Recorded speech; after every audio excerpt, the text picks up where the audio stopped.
we've touched on a lot of things today. The next thing, kind of like bringing it all together. What sort of recommendations do you guys have being successful high school athletes and then now into the collegiate, having sex? There's what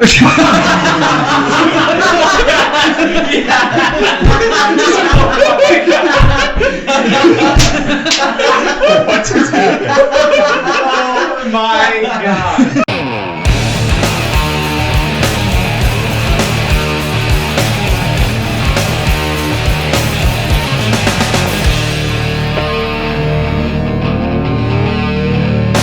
The past two shows we've had a football guy and a basketball guy, two sports I've never played and I'm arguably pretty terrible at. It's not arguably, but well, whatever. It's pretty factual. Anyway. But both of these gentlemen have been with us through a lot. We've seen them transition from patients to SPI training clients and now to collegiate level players and hopefully beyond.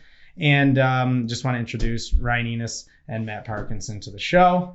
Good to be here. What's going on, boys? Yeah, no, we're happy to have you. I know Mike and I are pretty pumped about this episode because of the fact that we get to talk about a couple true success stories. One, being the transitioning from being an injured patient to returning to play, which both of you were able to do, and it's not the easiest thing in the world.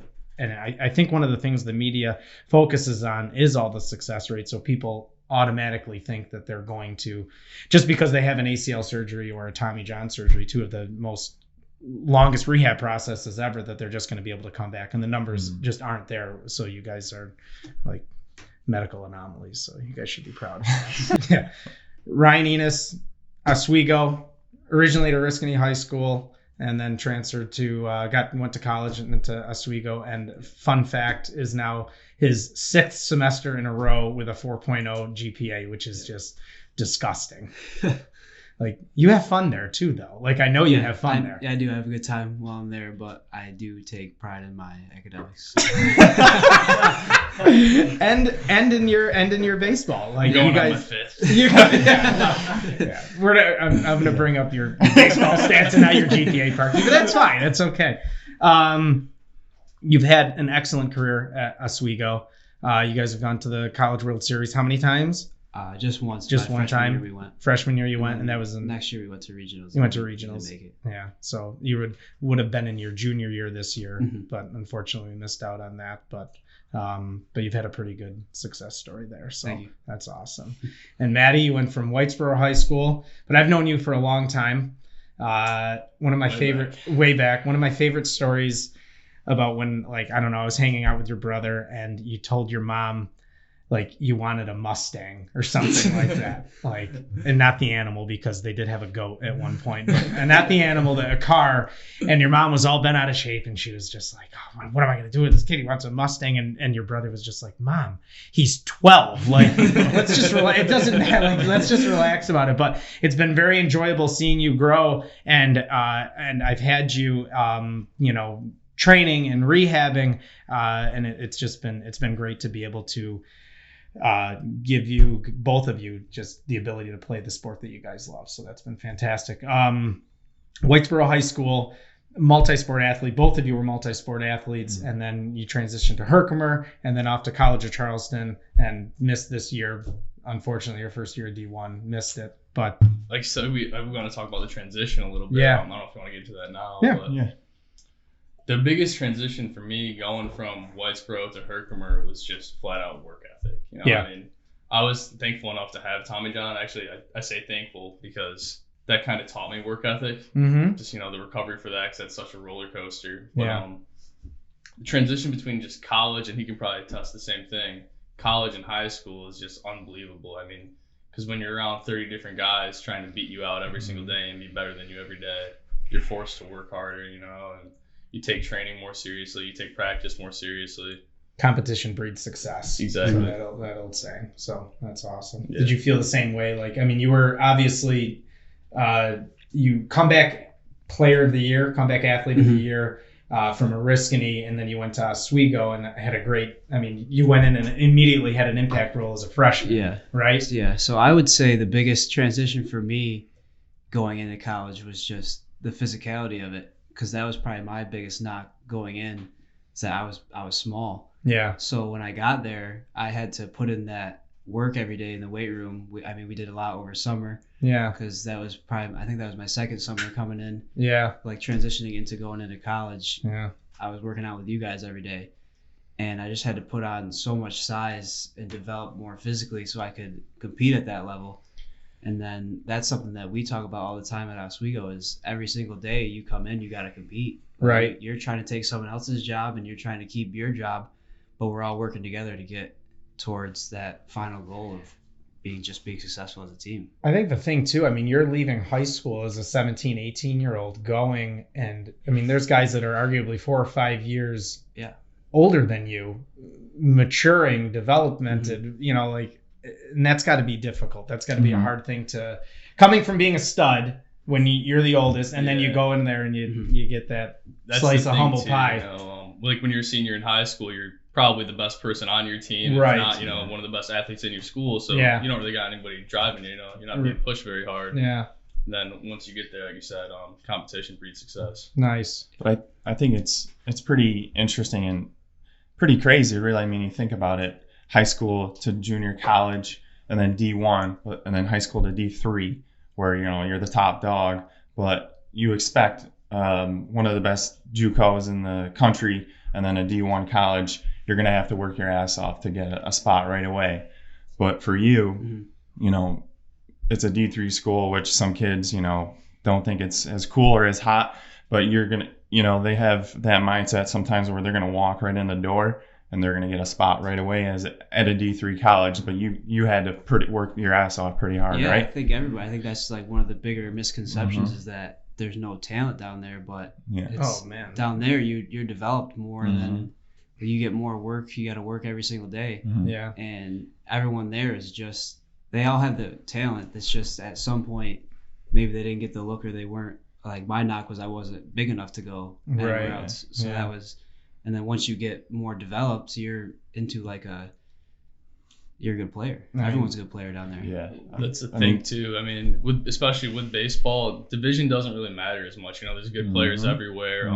For football, I mean, chances are you got to be in like a Power 5 to get drafted, you know, but baseball guys get drafted out of high school, you know, JUCOs, D3, D2. So, I mean, I wouldn't really say division is the end all be all by any means. But like you said, you know, it's kind of dependent on where you get a look or how you develop. Yeah. Which that's huge too, because, you know, you look at a kid, and you probably see it a lot, you know, with PT stuff, but the kid comes back after his freshman year of college, you know, and just looks like a completely different person. Right. Just a year working with like a serious strength coach. And We had nutrition that discussion yesterday. Yeah. Like, you know, there's some kids that you see come back that, you know, they finally bought into everything that we've been trying to say and tell them for years. And imagine where they would be if, you know, they were a little bit ahead of the game if they actually put that work into, or if there was the competition, the proper competition, like you said. Back to, I mean, we can talk about your ACL. How did that happen? Your injury? So I was playing flag football at Accelerate. It was probably 2 weeks before the actual baseball season started. It was in between basketball and baseball. What year? I was a sophomore. Yeah. Okay. So we were just playing there. I think it was a men's league or whatever. And I was playing quarterback, and I start to scramble and I go into straight ahead to make a move on this guy, and I plant, and my body just stops. I didn't hear like a pop or like a crack or anything. Right. But like my body just stops, and I fall to the ground.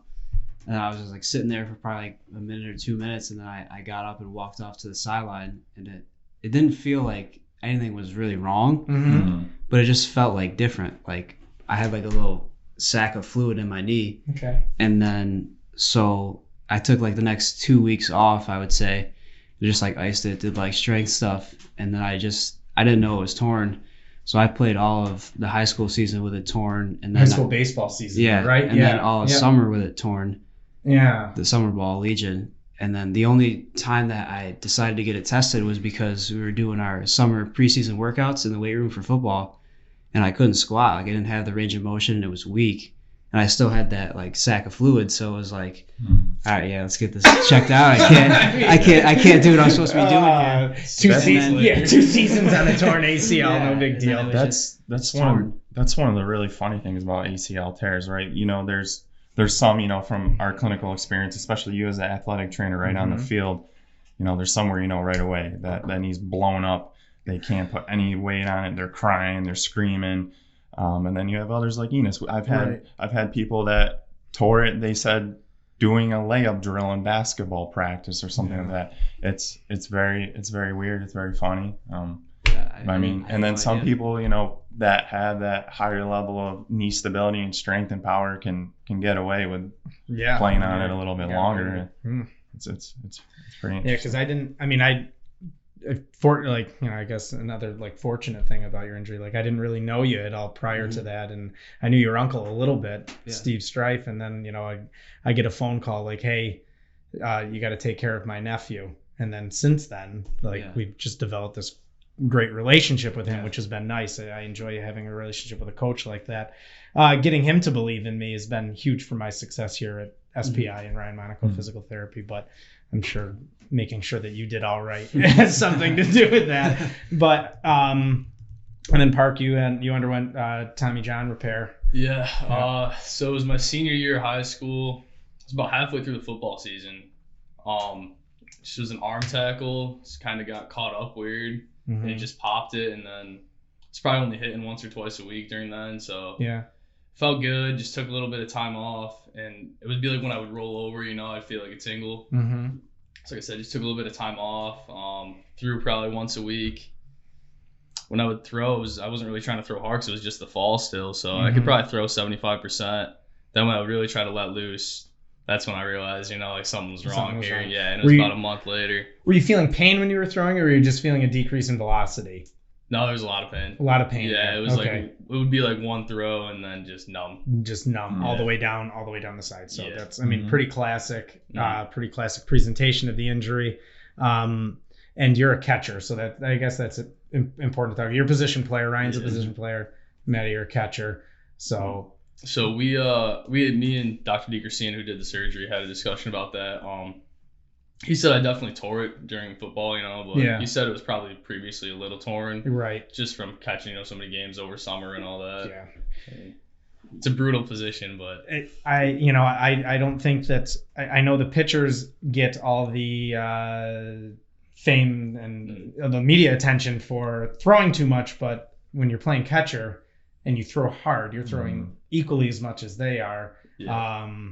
Plus a talented catcher doesn't get any time off at all, which, I mean, I don't know how you could do back to double headers just over and over and over and over again. Yeah, eventually it does catch up to you, of course. Right. But I mean, that's the thing with catching, you know, you just got to work. Right. That's the key to it. I mean, it's just, you got to work as hard as a pitcher, work as hard defensively, and work as hard as any other hitter, you know? Yeah. You've had one of your claims to fame with throwing is like you throw really hard. Like, I know you don't. I know you. Yeah.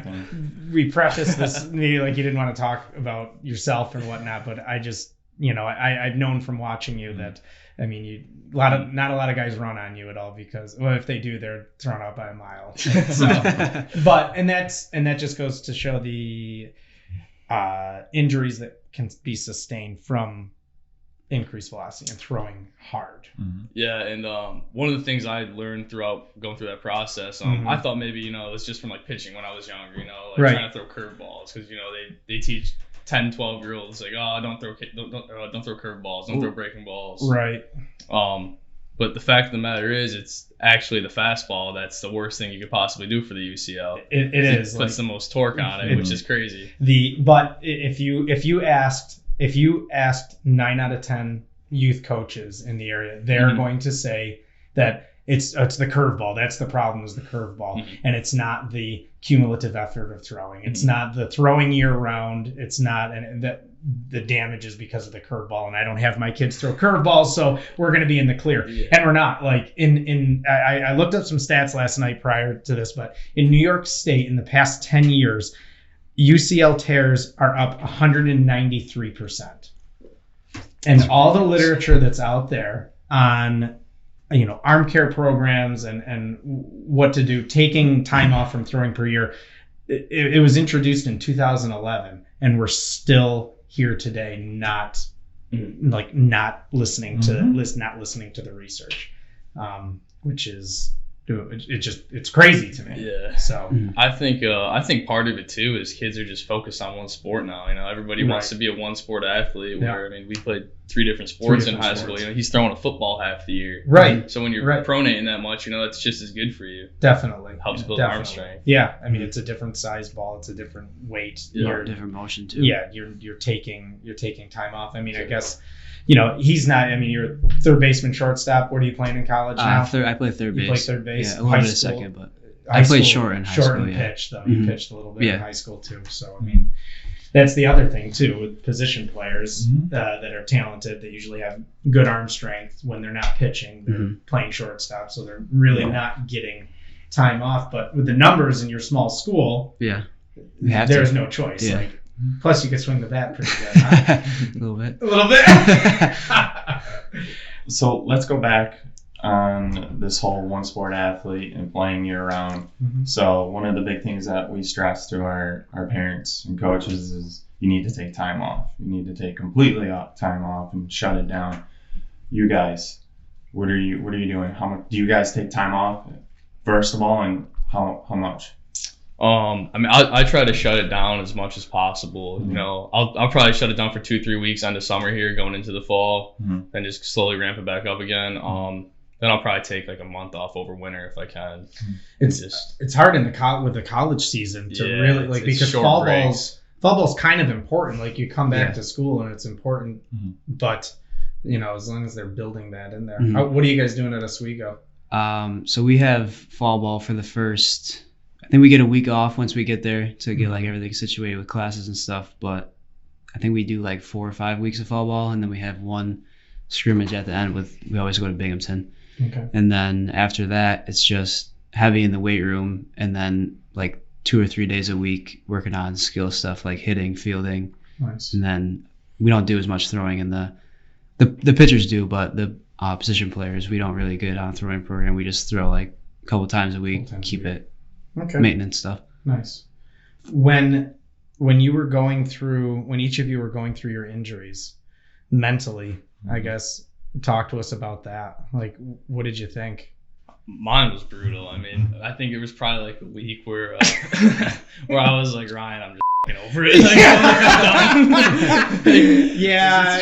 you're on suicide watch a little bit there. It's just so up and down. I mean, one day you pick up a ball and you're like, oh, I'm good to go. And you're only 6 months in or 7 months in, and then you pick up a ball the next day and you can't even throw. Right. And and now you're talking to getting to the throwing part of it, not even the gaining your range of motion and strength part back. Like it's not an easy process to get back to throwing a baseball. It's like a roller coaster. You can the surgery can stabilize your elbow, and that's its job. Throwing a baseball is not a natural motion. No. It's dangerous. Like the elbow is not meant to handle the torque of throwing a baseball and throwing a baseball at such high velocities. And same thing with the knee. And one thing that I've said a while ago, which I was pretty impressed with myself and I'm going to say that I came up with this. I think there hasn't been much creativity since then, but I really think that human performance is outpaced human evolution because the stress that we're putting on our tendons and ligaments because of the performance gains that we're having. Guys are throwing 95 to 100 now more than ever. Kids are faster. They're cutting. It's just we haven't caught up on a physiological standpoint yet, and that's why we're seeing the breakdown of ligaments, and that's why we're in business with PT. Almost.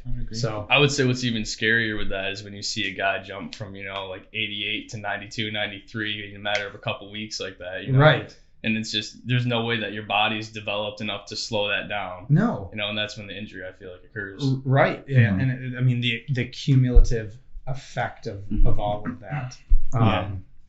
And going back to the rehab aspect of it, and I think it was great how you described it as a roller coaster, because that, talk about misconceptions, that's one thing that a lot of these kids walk in the door and they think it's just going to be a nice steady progress up the slopes. Everything's going to feel great, better each week, and then it hits them in the face. They're like, one week they feel pretty good, and then the next week they come in and they're like, holy shit, I think I tore it again or something like that. And we're like, that's just how it is, man. You know, it takes a lot of mental toughness. So let's go back to give me one sec. Okay, so talking about the whole rehab process, I know Park talked about, you know, he took some negatives and positives out of it. The 1 week where he felt, you know, like complete crap, and then as a whole, though, it helped him build some fucking A. What did you say? What was the word you said? Work ethic. Roller coaster? Work ethic. No. Oh, work ethic. Yeah. Face the mic, please. So going back, Thanks. ready? I got it. I'm Toward me? gonna talk right now. No, towards I'm gonna hit you. This. I'm gonna hit you. Yeah. Like this? Yeah. I'm gonna hit you in a second. Okay. Ready? Okay. So going back to your whole rehab process, you definitely had some negatives and positives out of it. Talking to Ryan, you said there was that 1 week where you felt like complete crap, and then as a whole, though, you took it and you felt like you built a lot of work ethic out of it. Enos, what about you? What can you say about your rehab process? The biggest thing for me, I would say, is just you got to be mentally strong and just trust that you'll get there. Like Ryan, you told me a million times, like don't worry, you'll get there. Mm-hmm. It'll come. You don't got to do it all at once, which I think is the toughest part, especially because with like the ACL rehab, for the first month I couldn't do anything. No. So I probably did a million quad extensions. That's all I could do, is just pressing into the towel. Yeah. And you feel like you're not getting anywhere, and you feel like you're just hitting a wall every day. Yeah. And then you just eventually, once it starts to, you get further in the progression of the protocol, and it's like, oh, okay, I can run, now I can jog, Right. now I can start building that strength back up. And like what Park said with that work ethic, it's like, oh, now I got to come every day. I got to bring it. I got to get back to where I was, and I got to get stronger so this won't happen again. Yeah.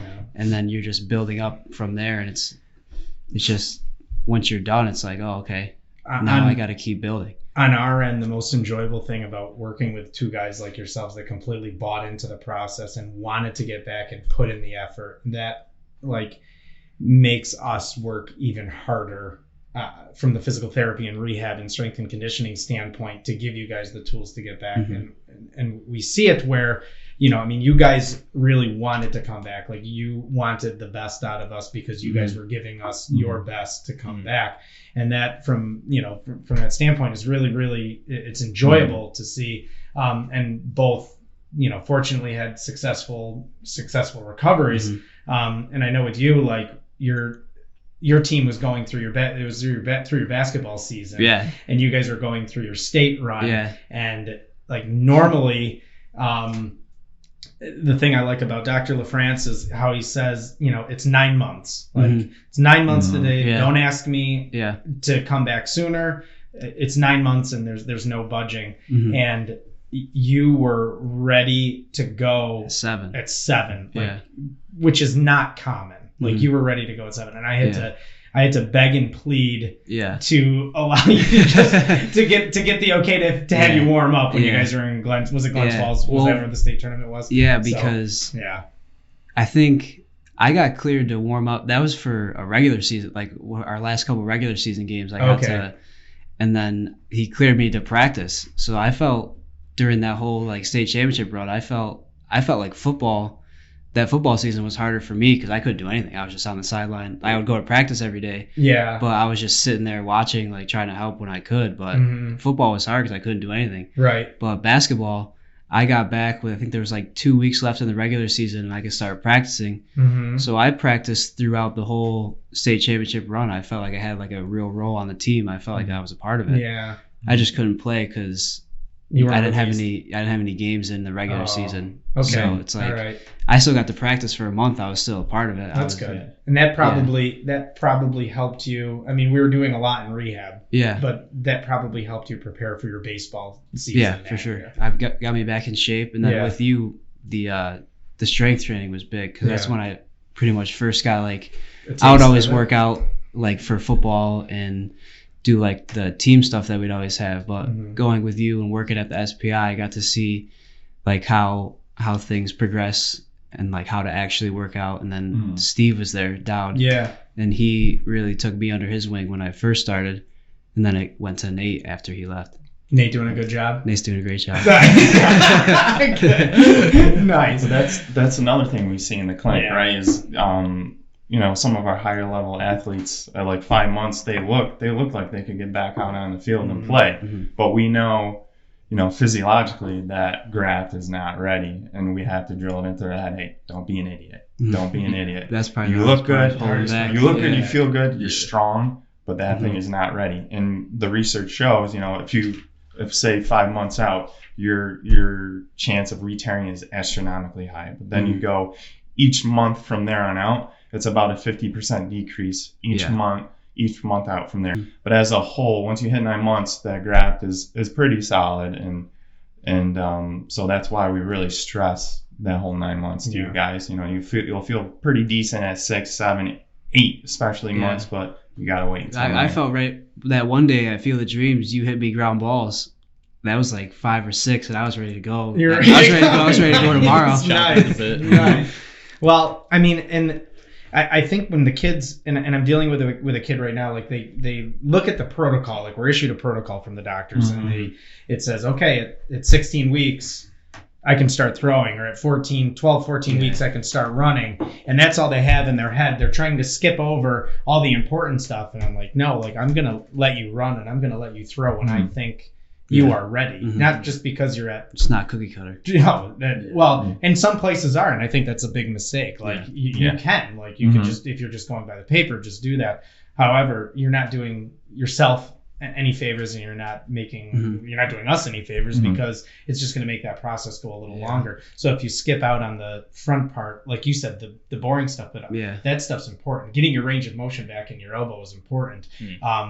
Building up your rotator cuff musculature, your legs and everything, and your core with your Tommy John. That's basically all we were able to do for a while. And I think that probably, I would say that that's what helps players come back. Absolutely. I think I was going to say that's where I think I really took it on the strength and conditioning aspect very seriously, because I saw, with all the strengthening of the legs and the core and rotator cuff, that I was able to throw harder coming back, which is like a common misconception. Right. I was like, TJ, I'm going to come back throwing harder. And it's not that. It's the work that you put in for a year. It's because you're working everything else around it, basically, Because, I love hanging out with you and everything, but just like sitting here and stretching your elbow to pain all the time. One, you're going to punch me in the face if that's all we're doing. And two, it's just going to be boring. So we got to be creative and come up. Treating you, another thing that we like to do here is we treat the players, we treat our patients as athletes and not just treating the injury. If you came in and I just worked on your elbow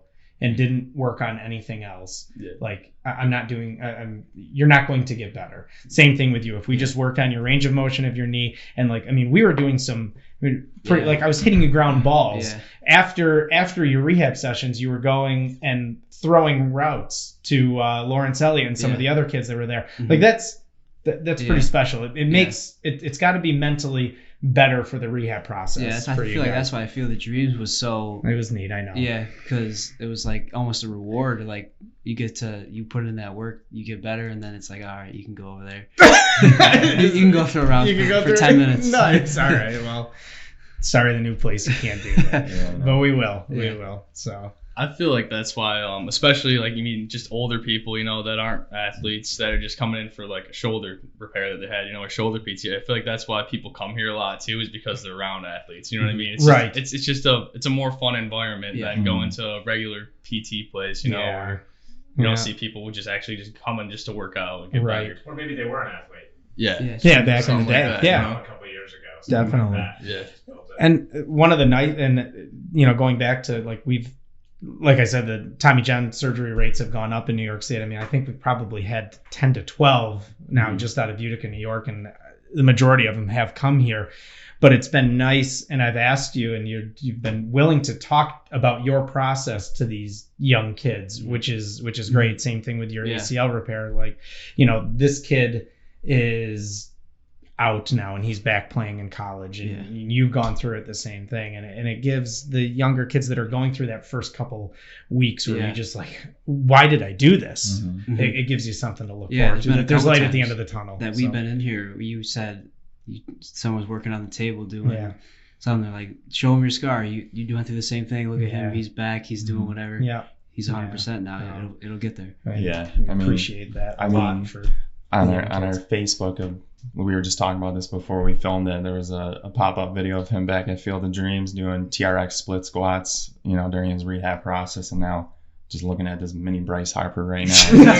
just unreal. But again, it shows you. It shows you. I mean, what year was it? That was 2007, 2015. Was it really? Yeah, because that's probably 2016. 2016 because I tore in 2015. At 2016, that's when I did my meniscus. I wasn't gonna go into that meniscus that was story. A fun one. Kid hurts his meniscus, has surgery, rehabs for 4 weeks. It's the middle of hockey season, so he really wants to get back to play. Like he needs to get back to play. He's just stoning me. Can you call the athletic trainer? Can you call him? Can you do that? Yes. All right. He was doing fine. Range of motion was good. Strength was good. And it was a very small surgical procedure, not a big deal. And so I call up his athletic trainer. I said, hey, if the doctor allows it, I'm putting my stamp of approval on it. I think he's okay to play. I think everything's good. So that night he goes and he ends up playing in his game. And I'm texting with the athletic trainer. I was like, how's Parky holding up? And she's like, he's good. And then the game goes on. I'm like, all right, how's he doing? Well, he's thrown out of the game. Like he went in and ended up getting into a fight, and then it's over. He's ejected. So that was that story. That was good. I'm glad he got back. But his knee was great. He held up good. Yeah, it felt good. Yeah, it felt good. It felt good to get out there. His first game back was against New Hartford. I think it was 2 weeks after surgery. Was it 2 weeks after? It was 13 days I started skating. And I want to say I only skated for like 4 days. Yeah. In New Hartford. But it was good because, like you said, it was a small surgery. It was right. It wasn't. Yeah. It was orthoscopic. They just cleaned up my meniscus a little bit. Right. It wasn't. Yeah. Yeah. It was tossed. Was it in New Hartford? It was in New Hartford too. It was at Whitesboro. It was at Whitesboro. Yeah. So the crowd got you going a little bit. Yeah. Nice. Good job. Awesome. Why don't we talk about your training now? We kind of hit, the rehab process a lot. So, catcher, short or second? Third man. Completely wrong. Yeah. Okay. Third base. You'll figure it. Third base. How do you train to your position specifically? Are there certain things that you focus more on, you add? Are there certain things that you avoid and take out? And 2, what do you feel like are certain aspects of your training program that have translated to your success on the field? That's a really good question. Thanks, babe. Nice. For me, I would say I focus on arm care the most. Anything that I can do just to keep my arm healthy, my shoulder healthy, and just build as much strength and stability throughout my arm. That goes with just, a lot of legs, a lot of core work, because, you use the whole body when you throw. And then I guess I'd say a lot of catchers would work on mobility quite a bit. Because, just flexibility and mobility just keeps you healthy, gets you through that 50-game season. But I was talking more like hip mobility? Yeah, hip mobility, just general overall. Okay. I never really had to focus on that. Like, I don't know if it was because I always played 3 sports or what it was, but I was always decently flexible and had decent mobility. But you are not flexible, Ryan. Not anymore. Used to be. We gotta add maybe a little more mobility work, but it's hard because those bicep curls are just fun to do. Yeah, for me, the whole strength part, we have like our strength and conditioning coach. We have an app. We do Volt. So those are the workouts that we do like in season. They have like what days we should be doing them, what should we do in it, how much weight. Yeah. And then after that, when I'm here, I work out with Nate. He makes me a good program and then gets me ready for the season. But I would say for me, baseball is a very skill-oriented sport. Mm-hmm. So not even as much weightlifting and stuff like that. You got to do the repetition and just get better at those little tedious things, because it's all fundamentals. It's all skills. You got to really hone in on those, especially your weaknesses. And then you got to keep working at them. And then when it comes to game time, they're just there. You don't have to think about it at all. Nice. Yeah, and that's one of the things I noticed about being in Charleston too. Just the difference between kids up north and kids down there. They're on the field for 9-10 months out of the year, so they're just so much more refined. Really? Yeah, everything's just so much smoother. But I mean, we're up here, we're inside for 4 or 5 months, and what do? We just lift, you know? Right. That's all there is to do. You just lift and hit in a cage. Okay. So I think it goes to show, I mean, if you just watch a practice, you know what I mean, if a decent baseball team down south, just BP on the field, they catch, ground balls, and they're done. But that's all they need, you know what I mean? Because they're doing it 10 months out of the year. Are they putting more focus now at Charleston? Were they putting more focus on the strength conditioning aspect of practice, or like you said, you're pretty refined at that point? So what's a typical off season? Let's look at the off season now. What's that typically look like for you guys from when you were there? So in the fall, we definitely hit it a lot heavier. Okay. I think it was 4 days a week, a lot of eccentric stuff, you know, just trying to have stability and just moving really efficiently too was a big thing.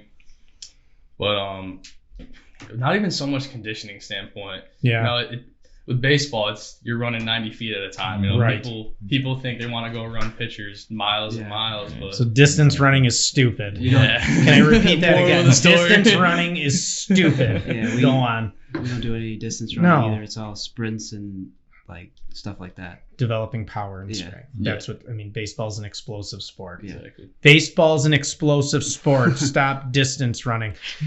Herc, you really got introduced to, you know, getting after it. So there's a time and a place where you just gotta get after it. And I wish I'd learned that at an earlier age. You know, I wish I started lifting when I was like 17 or 18 and junior or senior in high school. Right. Because the fact is, the lifts that we do, you know what I mean, that you see me and him do, they're not probably a lift that a 17-year-old should do. Right. The lifts that Kristen Yelich does or Bryce Harper, probably not a lift that a 17-year-old But that's should what everybody's looking That's at. what they see. That's what they want to do. They're the 1% of the 1%. You know what Correct. I mean? Yeah. But the fact is, little Tommy probably just needs to go squat and bench. You know what I mean? Right. Just get overall stronger. Foundational strength going and foundational movement patterns going to get Mm-hmm. strong there. Don't worry about just putting a ton of weight on the bar. Yeah, exactly. But we're seeing it online, and that's the one, and it's disgusting sometimes. You're seeing the weight that people are putting on, and then even thinking that it looks good enough to share it is also disgusting. And like, but like you said, if you had that foundational strength going in, knowing what you know now, obviously, like it would be different. But I remember I sent you a video once of me deadlifting over the winter. I was like, yeah, I want to get to 500 next month. I was deadlifting like 450 or like 470 or something. I remember you sent me a paragraph back, basically just like, you're a idiot. Like, stop doing that. What is your reasoning for wanting to do this? Like, this is not going to translate into you being a better baseball player. So please stop. Oh, God. Man, in season, because that's a common thing that we deal with a lot. In season strength and conditioning. A lot of the times the kids will train here a lot in the off season, and then once their sport starts, it's over. So, do you mean like program wise? Program wise, for us, it was like low reps, but it was never just a 1 rep because it's just too risky. You know what I mean? There's no point in just loading up a bar and pulling 1 rep. Yeah, it was always like 5-6 reps. Yeah. I think lowest one was 4 to 6, but it was just heavy weight, low reps, real quick workout. Because in season, you know, you're working out all year round. Why are you going to take 3 months off and lose all that? Right. You know what I mean? And plus, it helps you recover. Definitely. You know what I mean? You're sore. Day after our pitchers throw, you just go and kill legs. Absolutely, just crush legs. Right. But But they're doing something. Like you have to do something, and that's one thing that I think Cressy says it's like 2 30-minute workouts a week is enough to maintain. It's enough. It's enough. Why are you not doing it? Right. You know what I mean? Like you can find 30 to 45 minutes. And even so, like even 30, the research shows the effects of throwing a baseball on your range of motion of your shoulder. Like even if you're coming in and just having that get addressed, you're getting that looked at by one of us. Having us put your hands on you and checking your elbow, checking your glenohumeral range of motion, and just get soft tissue work, get lower body work. Like I think that's like something that's another thing that parents and young players and coaches should push more because it's going to help. I think that's huge. I think you need to find someone during the season that can offer that to you. I know, in college you guys have athletic trainers that can help you with that. In high school, I know in high school with you and your brother, your younger brother, your mom just walks in the door and brings you in here. She maybe brings us a 12-pack of Saranac. All right. Can you take care of these kids? Scrape you, cup you, tape you, whatever, But thanks, Michelle. I think that's a big difference. Is that maintenance and that recovery. And the thing is too, especially at Oswego, I'm sure it is too. It's so precise, especially with the pitchers.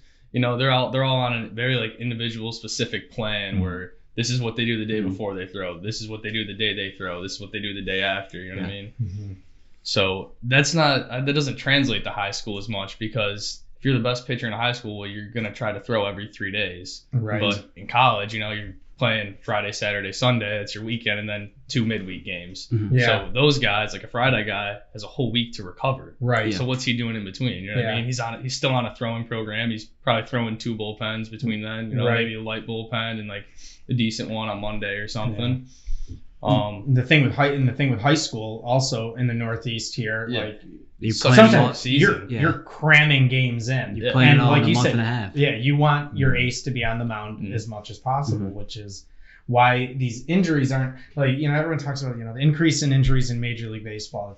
It's not Major League Baseball. It's what's happened in the youth sports level and the high school level, and maybe a little bit in the college. But I think by the time they get to college, the educational component is there, and coaches are doing their due diligence. There's a whole sports medicine staff that tries to help out, but it's the increase in innings and throwing. It's the increase in throwing year round. It's all of that's making it why there are injuries. And I think high school coaches just need to do a better job of developing kids. Want to get them on like a good band program. The resources are there. They're there. But the thing is too, they're like, oh, go do your bands. You know what I mean? They do the same thing every day. They go throw. They do the same thing every day. Right. Yeah. A lot of people just throw at the wall and hope it sticks. You know what I mean? Or that's what they did 20, 30 years ago. Exactly. And think that the technology and the it's changed. It's evolved. It had to have. Yeah, that's where it's tougher, because in high school you got one coach. He's looking after everybody on the team, and he's got to run practice. He can't watch the pitchers do their band stuff. Like in college, you got a pitching coach, you got an infield coach, you got a outfield coach, you got a strength and conditioning. There's someone there guiding you the whole time, and that's where you really learn. I think one of the biggest things is learning how to be on schedule and follow, like do what you're supposed to do, and just show that you're there and putting that work in. You got to put in the time if you want the success. Right. But like we said, like you said, I mean, the resources are there for people at the high school level. They're there if they want it. We're available to give our knowledge. I mean, we've always given presentations about baseball and softball strength and conditioning and arm care, which is important. And so kind of the way I'd like to finish things off here today, you guys gave a bunch of good information. What sort of information do you guys have for younger athletes, being that you guys have lived through it? You've lived through an injury. You've lived through a pretty substantial injuries, both of you. You've rehabbed through that. You've been able to go back and play at the high school level, and then you've progressed on to the college level with success. So what sort of information can you give to players, parents, coaches that you think is going to be beneficial? Go ahead. So basically, I would just say it's important to always have your body where it should be and keep developing it, because if you plan on moving on to the next level, you're going to be a kid when you go, and you're going to be playing with grown men. So when you get there, you got to really work, and you got to work before you get there so that you can fit in and like physically compete with everybody else because it's tough when you first get there. Yeah. Did you think like going in, because I know I did, and I was just like, oh, I'm gonna be this, whatever. And then I get there and I was just like, oh my god, I'm getting smoked. Yeah, I knew when I first got there, I knew they were good. Like they went to the World Series right the year before. Yeah, it's a good pro. Like Oswego's a good program. Yeah. So I got there, even on my visit, it almost looked like a football team. Like that's something that Coach Landers always preaches. He's like, we want to be physical, we want to be fast, we want to be strong. Right. We just want to be physically dominant. So that's something that team was before I got there, and I was like, wow, I gotta do all that stuff so I can compete. And you're competing for a spot the moment you step out on campus. So I had to physically develop everything, and it was hard, but it was good. Like just getting my body where it had to be. It's important. Yeah, I mean, you think about it, freshman, 17, maybe 18. Yeah, and then I just turned 18 you walk when I on got campus, there. and there's 20, 21-year-olds that are 23. Built. Have 4 or 5 years been there for 4 years. Pure strength training at that level. Can be a lot to take in, I'm sure. That's what I remember going on. It was like one of our first practices. We're all just hanging out. We're just Does it hurt? Okay. Yeah. We're hitting BP. It's in the fall. And one of my good buddies, Brendan Stillman, his name is, just steps up, just this absolute hammer of a kid. Like huge shoulders, just a load. And he's just absolutely smoking baseballs. I'm just watching this kid swing. I'm like, whew, this is gonna be tough. Yeah, all right. yeah. And he actually just went on to lead all Division I in average. I think it was average and slugging. Really? But that's the big thing is strength. Like I wish I started lifting when I was a junior or senior. I mean, and serious lifting. Yeah, that's. I take it. It's my own fault. I mean, we used to lift for football, and I'd just sit there and just be like, yeah, okay, guys, whatever. Yeah, I mean, it's not like it's. I mean, you just wanted to go out and hit people. Yeah, the mental aspect was there. Right. Yeah, absolutely. That's why I think being injured and coming here was like a big step back, obviously, but it was a huge step forward because I first got introduced to all the strength training and the conditioning and just not just the core lifts, but all the stabilizers and everything like that. Like, it's really different. The way we do things is different. Yeah. I mean, we know that, and we pride ourselves on that. Like we've wanted to do that. We wanted to give a different kind of product. It's a specialized program for everybody. Like sometimes at school, it's just like, all right, here's the lift for today, do it. But here, it's you create something for each athlete that's designed for them, and it helps them develop physically. Yeah, and I think as a whole, the fitness and strength and conditioning industry is fairly young, but you go back to when, I mean, you're old as dirt, but when you go back to when I was in high school, when you were in high school, we didn't have a place like this to go to that I can remember, at least. And I think you got to take advantage of what's available now. Yeah. And you guys, and I mean, obviously both of them do. Like you guys have bought in, and that's why you're here and why you're successful.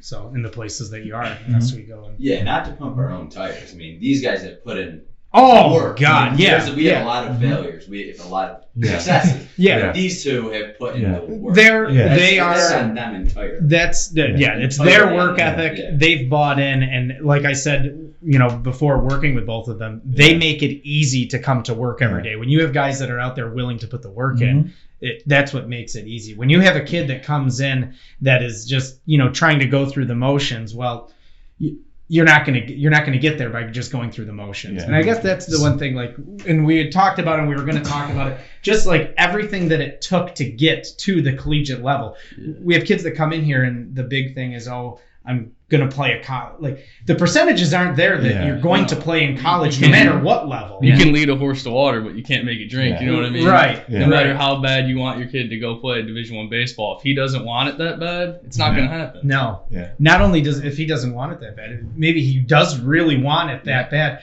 but they're not willing to put in the extras. Yeah. So. Yeah. I mean, when we started SPI 5 years ago, 6 years ago, this is what we wanted to see.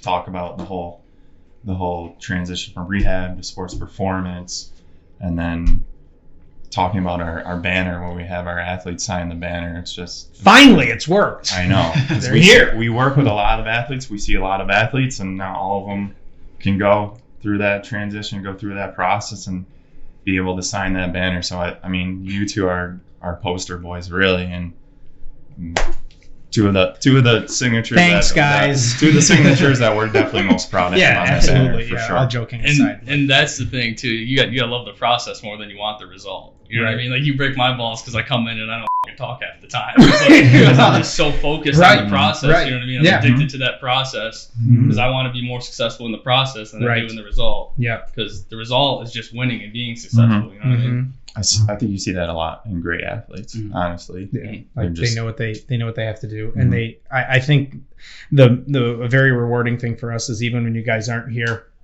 and you're back at your respective schools and you still reach out to us, you reach out to Nate to put together a program for you when you guys are there. Like that's just very enjoyable to be around. That you guys have your trust in us to make sure that you guys are getting everything that you need to get. So you guys are. Yeah, good job.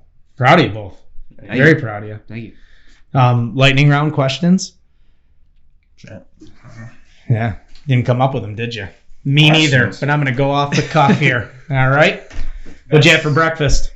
Honey Nut Cheerios. Honey Nut Cheerios. How many bicep curls have you done today so far?